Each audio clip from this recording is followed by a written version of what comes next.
This video is about connection design and capacity ratios and how we use them in Comosys.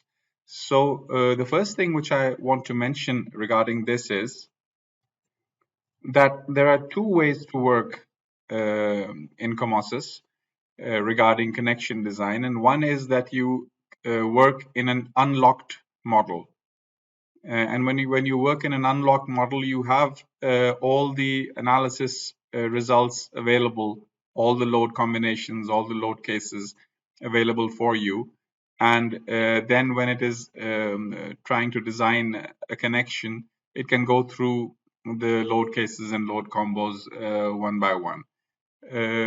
But this one can have a certain this one can create certain issues, this way of working, because you're exchanging models between the engineer and the detailer sometimes doesn't want to work with the unlocked model because they want to enter lots of new elements and this and that, and the unlocked model will then not allow that. So a better and more practical way of working around this limitation is to actually transfer the forces, the internal forces, the forces which will govern the connection design. I should put it like that.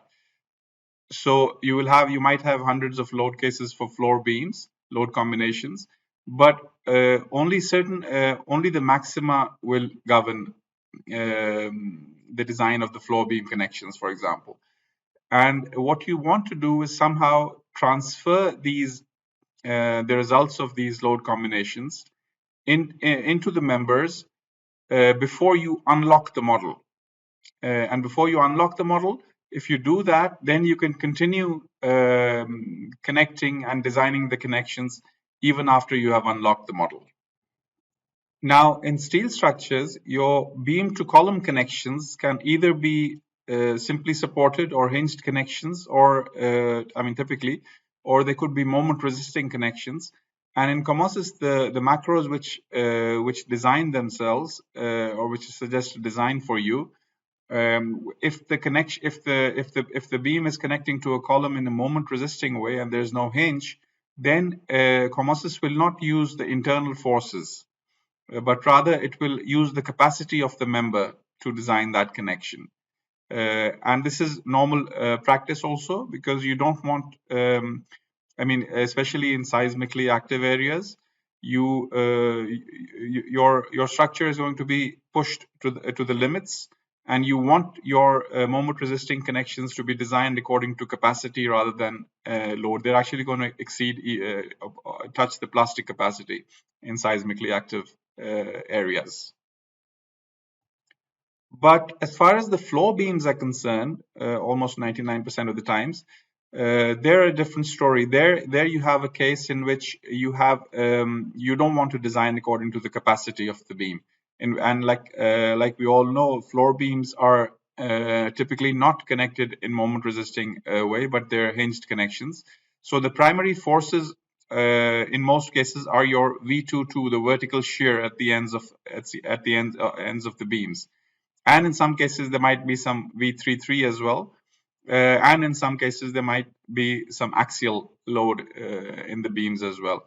But the point being that these are not designed to capacity, because if they're designed to capacity, you will get unnecessarily high number of bolts or very large, very, very thick plates or very large weld sizes, which is not practical. And the reason for that is that the realistic forces inside them are actually extremely small, in the sense that, for example, a beam as big as this might have a force of just maybe a shear force of maybe just say 20 tons at the end of it, and 20 tons would with the kind of bolts that we have these days would require maybe just 4 bolts. But a beam as high as this, as big as this, which is say a 2-meter high beam, it's going to be the moment is going to dominate as far as the section design is concerned. That's why we have this, or some deflection criteria might be dominating. It depends on the span and all. But unless it's a very, very short beam where the shear dominates, more often than not, perhaps more than 90% of the cases, more than 95% of the cases, you will have reasonably small shear loads at the ends. And if you were to do a design according to those shear loads, you will get a very small number of bolts, maybe it's just 3 or 4 bolts just to connect this huge beam. But this is also a practice which is avoided in steel structures. There's a typical, I mean, you would typically want this beam to be like maybe about half full of bolts or something like that.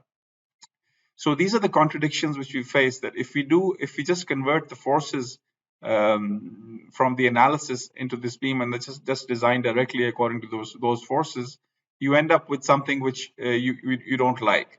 So this is something I just wanted to mention at the beginning. But what I really wanted to say was that what you want to do is you want to transfer your forces from your load combinations into the beam first, and then look at those forces and see if they're extremely low. I mean, they could be as low as 0.05% or 0.05 of the shear capacity, 5% of the shear capacity. So in those cases, what you want is you want to increase that number to some sort of a minimum. And you want that minimum to be, say, of the order of half the capacity or something like that, or 0.4 the capacity or something like that. And you can do those kinds of things in Comosys, and I will try to show you the steps through which we go and how the macros will behave according to. Now, the first thing which I want to explain is that if you were to, say, double click on a beam and go to the detailing definitions tab, you will see these two variables over here. One is called the shear capacity ratio, and one is called the axial capacity ratio. And by default, they're zero, unless you fill those numbers up with a special command, which I will show in a second. But whatever, so if I were to write 0.3 over here, what that would mean is that if when I went through all the load combinations and I looked at the V22 and the V33 variables, and then I converted them into the equivalent shear capacity of this member, then the maximum or the sum in the case of V22 and V33, it would be the square root of the sum of the squares.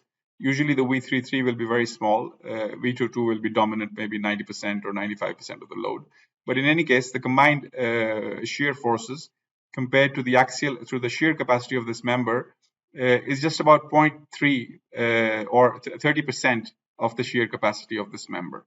So I want my, let's say if I'm using a fin plate or a beam to beam end plate or a stiffen end plate connection or whatever, I want this member to be designed according to 30% of its shear carrying capacity. And similarly, this beam could have an axial force, and the axial force could be, say, 1 ton. And if I were to go to its analysis tab and it has a cross-sectional area, and if I take the axial load carrying capacity of this member and convert and relate that to the axial capacity, it may have, say, an axial load of 0.02% of its axial capacity or something like that.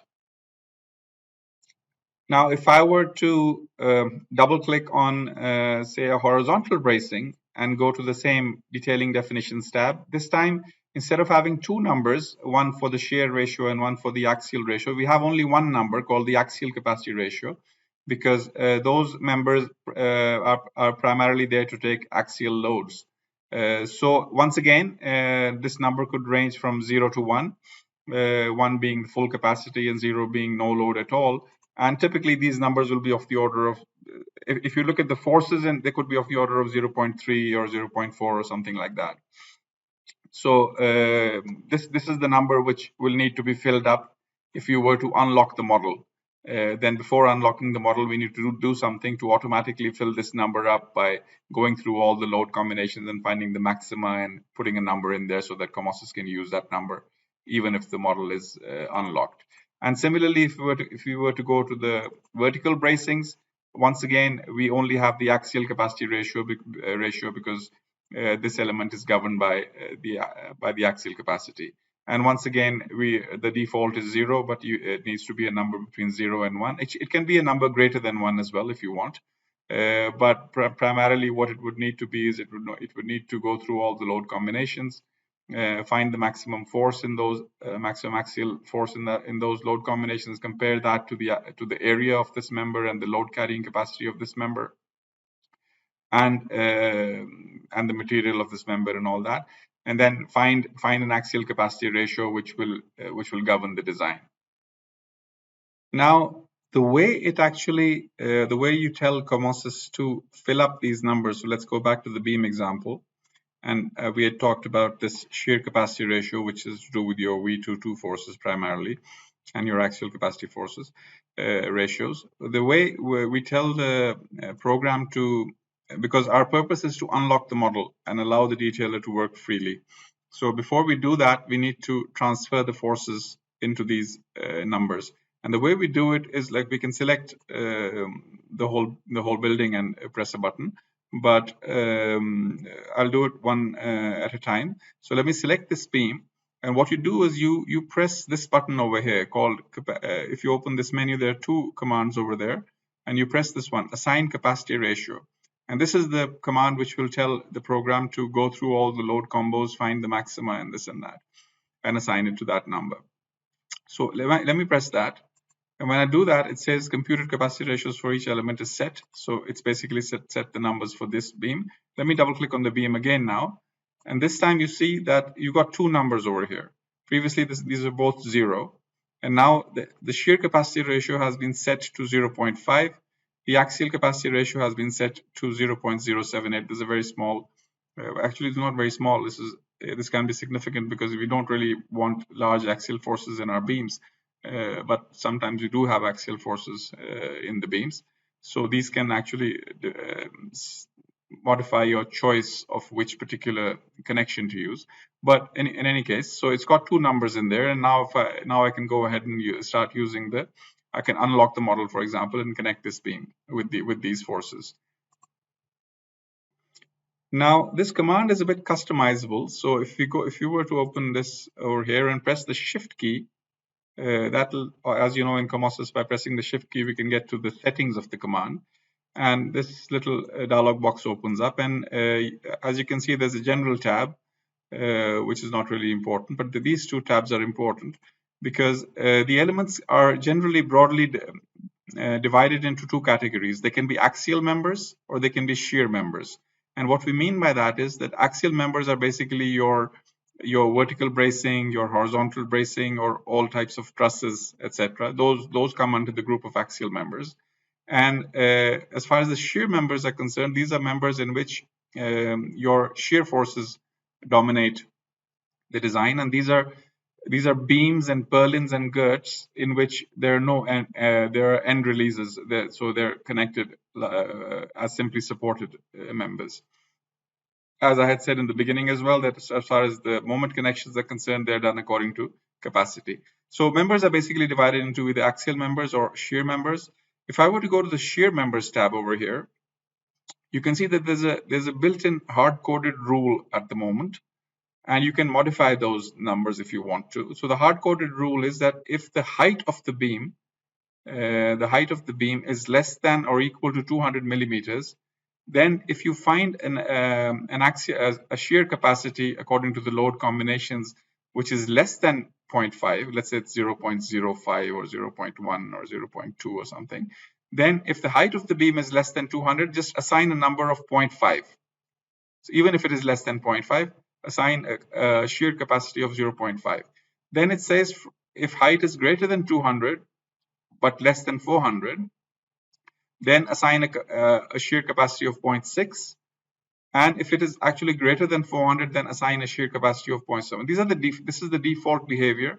This will actually check your analysis results. And if the analysis results are larger than these numbers, then the actual analysis results will be converted and used in the capacity ratio. But if they're less, and this is what we were talking about, that in a lot of these cases, the analysis results are so small that you end up getting extremely awkward looking connections, like 2 bolts or 1 bolt or something like that.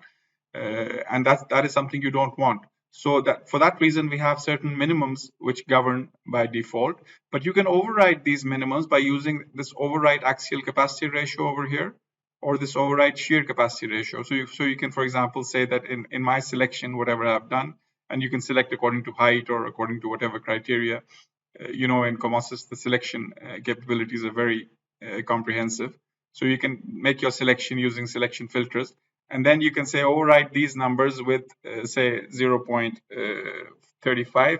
But what this will tell the program is that overwrite it only if the actual capacity ratio is less than 0.35.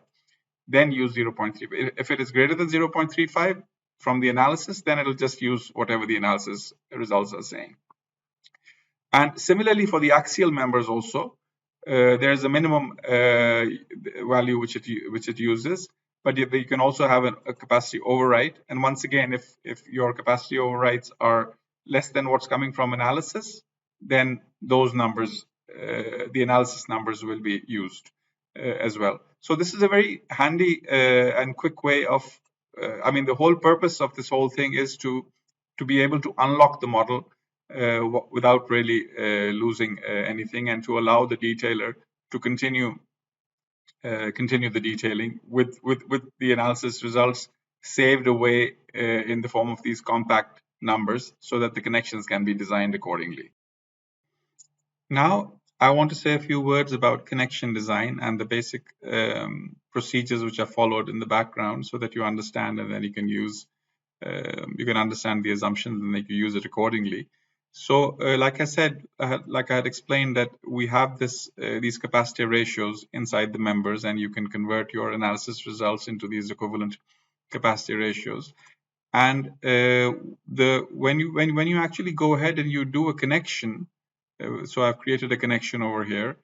What it does is a preliminary design.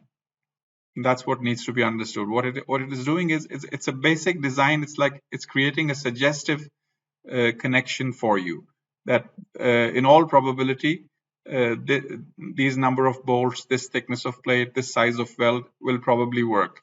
What it is not doing is a full detailed code check. It's like a preliminary design. You can think of it like that. But then after having done that, so for example, right now I've made this connection, and if I were to go into the color coding, I can see that this is green. What this green is now telling me is that actually the full design check is also working out. So I need to explain this, that it might be that in the preliminary suggested design by the macro, some detailed design checks might be red. Like I said, in a lot of cases it'll be green, but sometimes when you apply the macro, it's going to come out red. Why is that? Why doesn't it always come out green?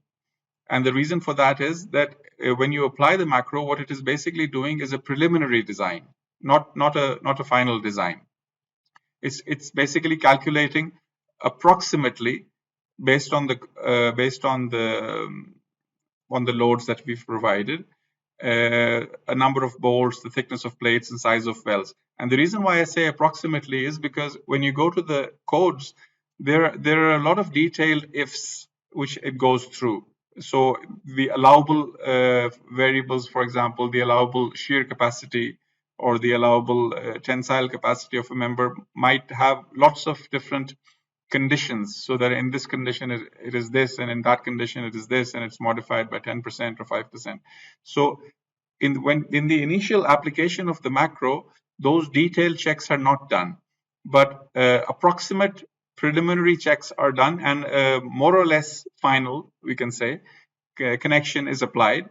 But then when you actually go ahead and you create your design report, which you can do by saying M and going to this M enter and going to the macro and saying show me the default connection report. At that point, you actually go and create all the program goes and does all the code related detail checks. And in this one, if the preliminary design was incorrect or insufficient at some point, you will see some things failing at this point. And so this is the basic idea of the preliminary design and the final check. What you see in the report is the final check, and this is the detailed one. And this is what you need to understand. So whenever you see something red, when you apply the macro and the color coding is red, then you have to go inside and find out why it is red. and then go back to the macro and make some appropriate changes, because the preliminary design does not work 100% of the times. So now a question would arise that if upon the initial application of the macro, it is only doing a preliminary design, then what exactly is it checking and how is it making the preliminary design if it is not going through all the code checks, but it is only going through a rough rule of thumb, or not a rule of thumb, but a rough estimate of what the number of bolts should be, what the thickness of the plate should be, and what the size of the weld should be. What exactly is it doing? And to understand that, let's take this example. This is for a simply connected beam. It'll just do two or three major checks. Like what it'll do is, let's say the load on the shear force on this is, say, 5 tons. So it's going to just go and check. It's going to take a rough guideline number for the shear capacity of these bolts. And the reason why I'm saying a rough guideline number is because when you actually go to the code, like I said, it might dictate several conditions. That in this condition, you modify it by 10%, or you increase it, or you decrease it, or you take a different value. But in the preliminary design, it doesn't go through all that. It'll just take a suggested allowable shear value for the bolt and do the basic number of bolts check. Similarly, for the plates, it's going to do a very simple bearing check. And for the welds, it's going to do a very simple weld strength check. And if the bolts are in tension, it's going to do a tensile check. So the very simple, what you typically do by hand, very simple back of the envelope kind of calculations. But where does it take these allowables from? Because obviously the code has several ifs, but in this case, we're talking about a simple allowable. So for that, what we have to do the preliminary design only. By the way, let me repeat that. For the preliminary design, we have something called the material constants file. And this is important. So where does this material constants file reside? Let's go to our preferences directory and scroll down to M. And we have this file called material constants. And if I were to double click on this and maximize it, you will see that it has a certain format. And the format is actually very simple. So all these are the headers. These are the columns. So you have your code. You have the name of material. So let's say the name of material is ST37. And then you have a code, a design code. And then you have the yield value for that material given in that code. You have an ultimate value given in the code. You have a value of the bending, bearing, punching, the E value, the new value, the tensile strength, the axial strength. These are all allowable, guideline allowable numbers, right? If you actually go to the code, they might have, so for example, if I were to take this ST37 AST, it says that the allowable shear strength is 70.5, whatever the units are. Now, if you go to the code, it might have lots of ifs. It might say that in this condition, in this case, it is 68.7. In this case, it is 75. In this case, you divide it by gamma, you multiply it by that factor or this and that. But this is a back of the envelope kind of a suggestive calculation, which you can also, by the way, modify these numbers so that you can have slightly over-designed connections as well in the beginning. So for all these values, and most importantly, these values for the allowable tensile strength, allowable axial, allowable shear, allowable slip. This is also for slip critical bolted connections. For the welds, you have allowable fillet strengths, allowable butt weld strengths, etc. If it's concrete, you have allowable punching related values. So these are all guideline values. Like I said, they won't be used in the report. They will be used in the preliminary analysis, which the macro quickly does and applies a macro for you. So why are some of these numbers 0? Because these materials, so for example, you have steel on the left-hand side. All these are steel, but then you can get to other areas of the file where, for example, the rebar material might be over there, and the rebar material will have its own allowables. And then you can go to a point where you have your bolts over here, for the 4.6, 5.6, 8.8. So for all these, so for some of them, so for example, these last numbers are always 0 because these are weld-related strengths. And if you go down further, maybe we can find some, yeah, okay, over here we have the electrodes, E60, E70 electrodes, and in these electrodes we have these allowables filled up for us. So the basic idea of this whole file is to provide allowable strength values for these materials for various cases like axial, shear, slip, fillet weld, butt weld, punching, depending on what the material is. So the program will go to this file, just pick up this randomly, or not randomly, but suggestive number, let's say, preliminary design number, and use that design number to do a very quick back of the envelope kind of design. So let's say you're allowable for ST37 for shear is 70.5. This is about 0.7 tons per centimeter squared. So if that is the number, it's going to multiply that by the shear area of that beam, and it's going to find out the capacity of that beam, and then it's going to say that whether the number of bolts are working for that or not. And like I said, these numbers will not appear on your reports. These will only be used in that preliminary design, which the macro quickly does to find an approximate number of bolts, thickness of plates, and weld sizes. Now let's actually do a very, very simple analysis by hand so that we can get a feel of how it uses the material constants file. So here is a beam which is being connected, and if I were to double click on that, I can see that I've taken 0.4 or 40% of its capacity, shear capacity. Now the question is, what is the shear capacity? So if I go to the analysis tab, we can see that the shear area is 11.2 centimeters squared. This is in millimeters right now, so it's 1120. That's about 11.2 square centimeters. And for each centimeter squared of area, it needs an allowable value for the shear allowable value. And for that, we will need to go to the material constants file, which we just checked. So just remember this 11.2 square centimeters area. And let's go to the material constants file again. And in the material constants file, this is the material ST37 of that beam. And if you notice, there are 4 lines for this material and 1 line for each chord which is supported. And if we go in there, and I'm right now doing according to the ASD, and in the ASD standard, this file is telling me that the allowable shear is 70.5 newtons per millimeter squared over here. This is the number.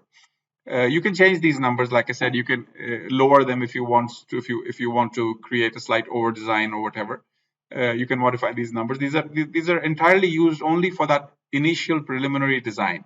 So it is 70.5 newtons per millimeter squared. Let's just take G to be 10. So this is about 0.7 tons per centimeter squared. So if you remember, it was 11.2. The area was 11.2. And if I were to multiply 11.2 by 0.7, for example, it's about 7.8 tons. So the shear capacity of this beam is about 7.8 tons according to this preliminary design. But beyond that, I'm actually taking only 40% of that, of the shear capacity. So if I were to multiply 7.84 tons multiplied by 0.4, I will get something like 3.13. So basically what I'm telling the program is that you roughly take about 3 tons of load, 3.13 tons of load, and find the number of bolts for that. Now, if we were to go to the bolts, for example, over here, which are going to take the shear load, and check the material of the bolts, the material is 8.8. And once again, if I go back to my material constants file and scroll down to my bolts this time, I have my 8.8 bolts, the same standard as the one before. And for this, the allowable shear is about 2.25 tons per square centimeter. It's a lot higher than the other material, almost 3 times higher than the other material. But like I said, once again, these values are in your hand. You can modify them just to produce a better initial preliminary design if you wanted to. But there's a certain reason why I'm going through this in a detailed way at this point. So this is about 2.25, and if you remember, it was our load requirement was just about 3 tons. So one single M16 bolt, those were M16 bolts, by the way, and the area of a single M16 bolt is about It's about, let's say it's 1.6 into 1.6. It's about two, sorry, let me just calculate that again. Yeah, it's about 2 centimeters squared. So and the allowable is about 2.25 tons for each centimeter squared. So 2 multiplied by 2.25, and I know that even a single M16 bolt takes about 4.5 tons according to these numbers. These are just, like I said, preliminary numbers. But a single bolt is taking 4.5 tons. But the total load which I want to take is about 3 tons. So it's not going to put one bolt, it's going to put one bolt on both sides. So easily, even a single row of bolts will be able to take the 3 tons which are coming to this beam. So the two bolts put together actually have a capacity of taking about 9 tons of load, but the load is only 3 tons.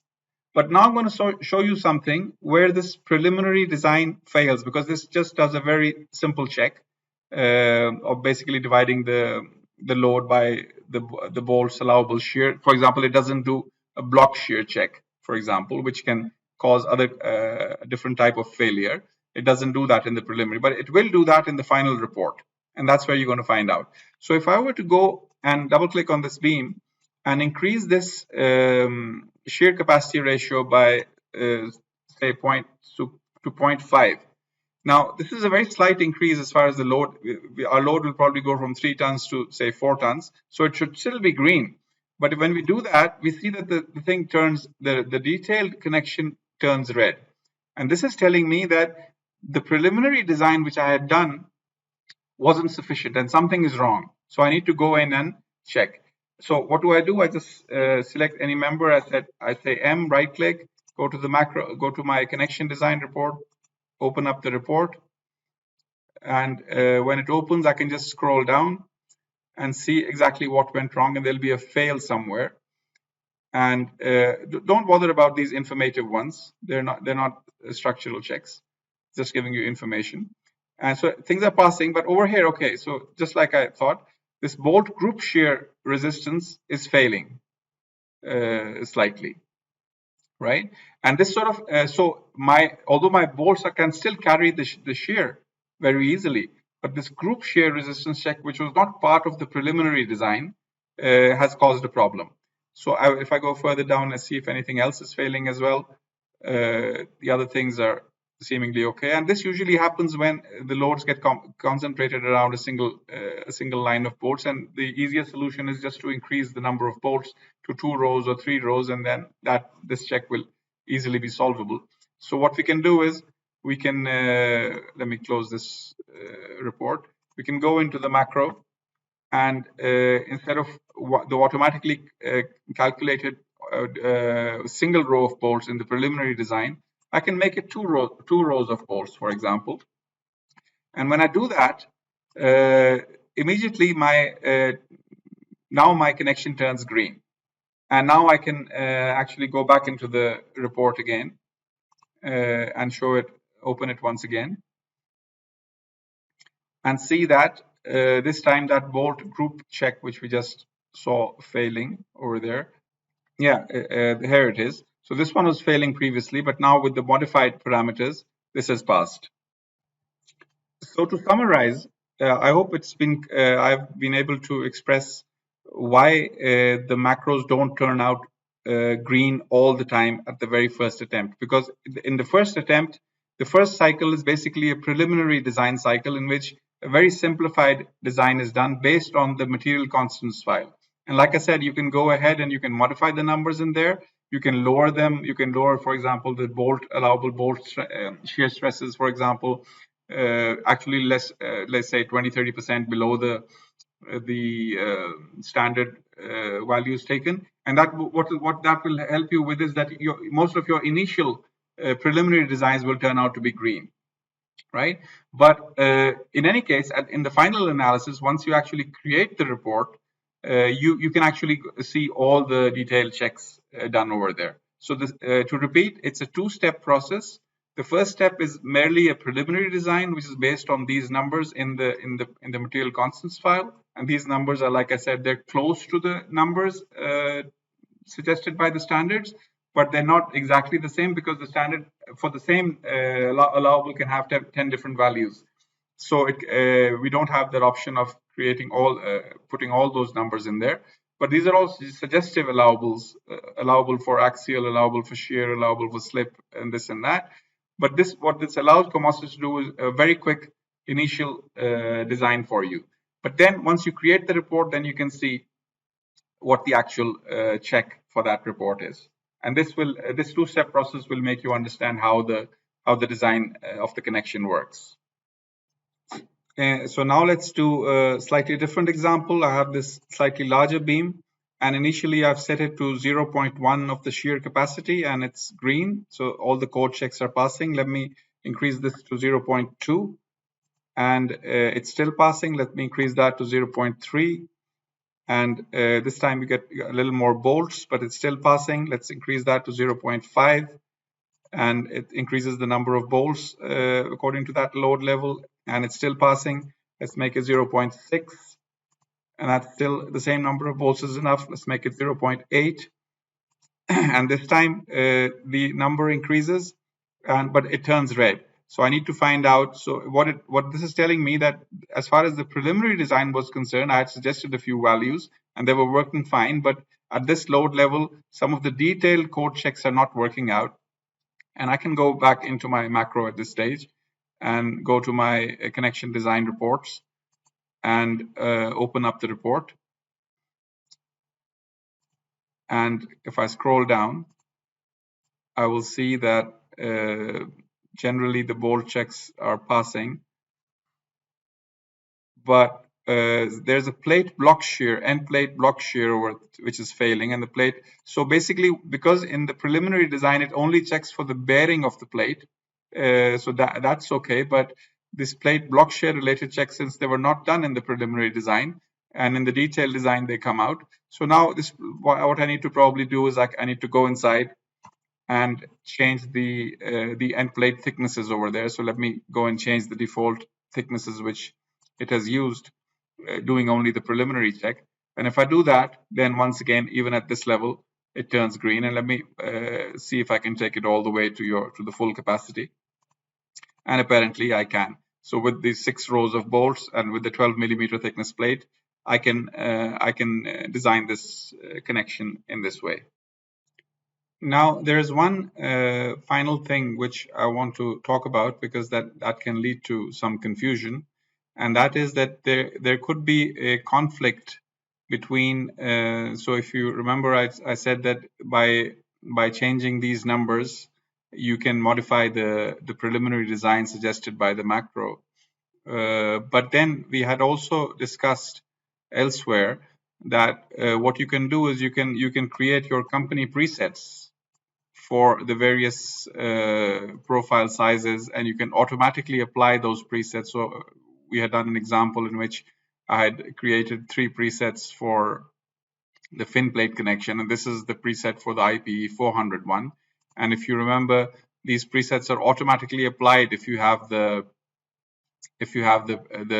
automatic preset override file, which we had discussed. So let's go to the fin plate connection macro. Yeah. So this one, we've entered the 300, 200, 400 automatic preset files, the MPR files, which we have discussed in another video. So that's telling Comosys that whenever you see an IPE 400 section, you go to that company preset and you apply that preset over here. So this is what it's going to do by default. Now, if you were to come in and double click on this IPE 400 section and go to the detailing definitions tab and try to modify this shear capacity ratio, let's say you want to make whatever so right now it is not designing according to this. Right now it is just putting the company presets, because the company wants that whenever you see an IPE 400 profile, this is the way you connect it. So the preliminary suggestive design is kind of turned off right now. So if I were to, for example, go in and make this 0.3, nothing's going to happen on the screen, because what it's doing is it's checking the 0.3, but then it's saying, okay, this is an IPE 400 section. I have an IPE 400 preset as well inside, and the company automatic presets have also been set up. So I will just use that.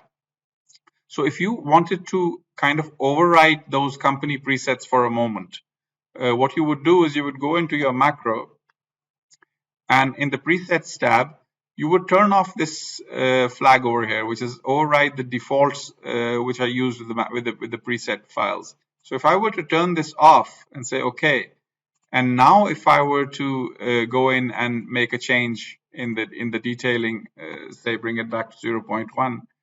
Okay, the reason that didn't work is because the macro already has loaded up those defaults, so I need to clear those defaults as well. Let me go in and clear those distance related defaults like that. Yeah. So now it is actually going in and it's doing some sort of an analysis, and now it's modifying the if I were to increase it further. Now it's changing the bolt diameter, and right now it's doing that preliminary design which it does based on the material constants file and the load level. But if you have turned on these presets, then what it will do is it will basically go and look for your it's going to basically look for your automatic presets and will try to apply those automatically as your company standards.